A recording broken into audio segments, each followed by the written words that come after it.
Monsieur le Président, mes chers collègues, ce budget primitif est la première déclinaison de la Brescop.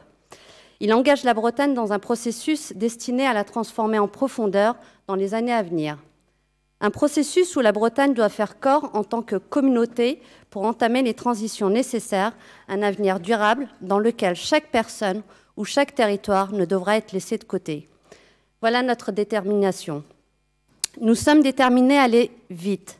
L'ampleur des défis à relever l'exige. Dans cette optique, la brescopisation de ce budget 2020 est tangible.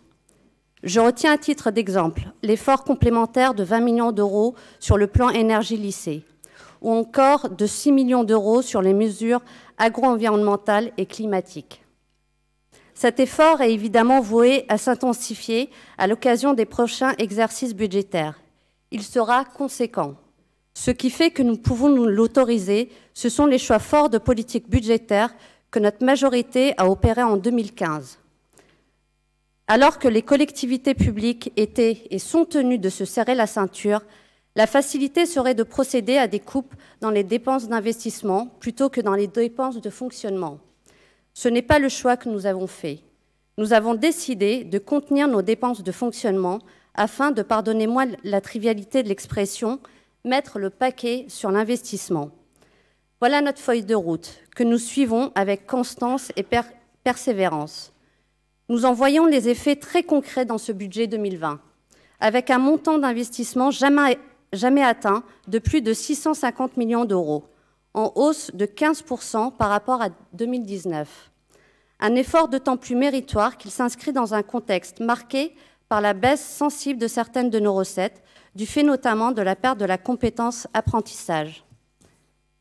C'est donc bien notre volontarisme sur les dépenses de fonctionnement, en retrait cette année de 3,2% par rapport à 2019, qui nous permet de libérer des marges de manœuvre pour l'avenir.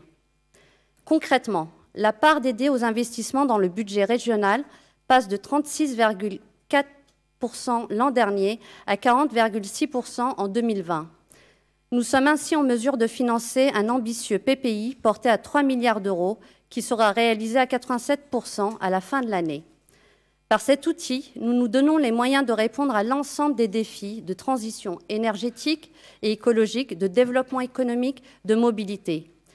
Ce PPI a un coût, bien entendu. Sa mise en œuvre a conduit à fortement mobiliser l'emprunt et continuera à le faire dans les années qui viennent. Certains dans cet hémicycle ne manqueront pas de pointer du doigt le poids de la dette, tout en nous invitant à investir plus. On ne sera pas une contradiction près. Nous faisons le choix d'investissements publics nécessaires à l'avenir de la Bretagne.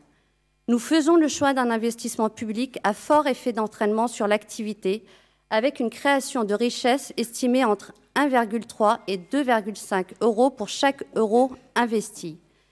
Ce choix reste parfaitement maîtrisé, raisonnable, tout en étant ambitieux. Telle a toujours été notre philosophie et aujourd'hui, plus qu'hier, nous ne relâchons pas nos efforts parce que la puissance publique est un aiguillon de l'intérêt général. Le Césaire ne s'y trompe pas, lui qui se félicite de la qualité de la gestion déployée par notre collectivité.